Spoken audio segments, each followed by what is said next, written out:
Hi friend, আজ বানাবো আমি পায়েস। গোবিন্দভোগ চাল ভিজিয়ে রেখেছি, সকাল 1 ঘন্টা থেকে ভিজিয়ে গেছে ভালো মতন। আমি দুধটা বসিয়ে দিয়েছি গরম হতে। এবার আমি গোবিন্দভোগ চালটা দিয়ে দেবো।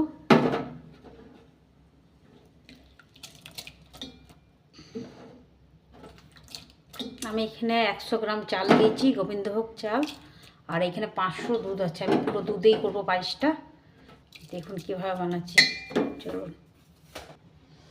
দেখুন আমার পায়েসটা ফুটছে। এর মধ্যে আমি দিয়ে দেবো 2টো তেজপাতা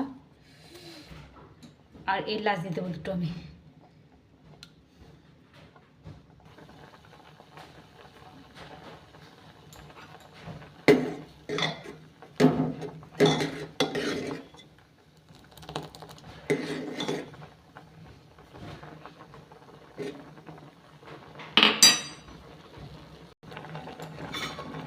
আমার পায়েসটা হয়ে এসছে। আমি পুরো দুধেই সেদ্ধ করলাম চালটা। আমি এখানে জল কিন্তু একটুও দিইনি। 500 দুধে আমি 100 গ্রাম পায়েস করলাম চাল। এখানে পাউডার দুধ আমি 1 চামচ, বড় চামচ 1 চামচ গুলে রেখেছিলাম গরম জল। এখানে পাউডার দুধ দিলে টেস্টটা ভালো হয়। আমার রান্না যদি ভালো লাগে অবশ্যই একটা লাইক, কমেন্ট, শেয়ার করে দেবেন।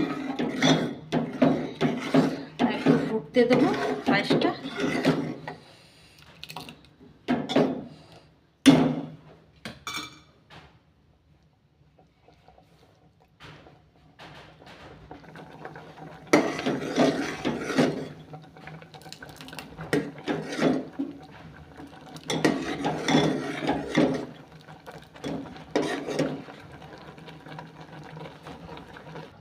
এই দেখুন আমার পায়েস রেডি,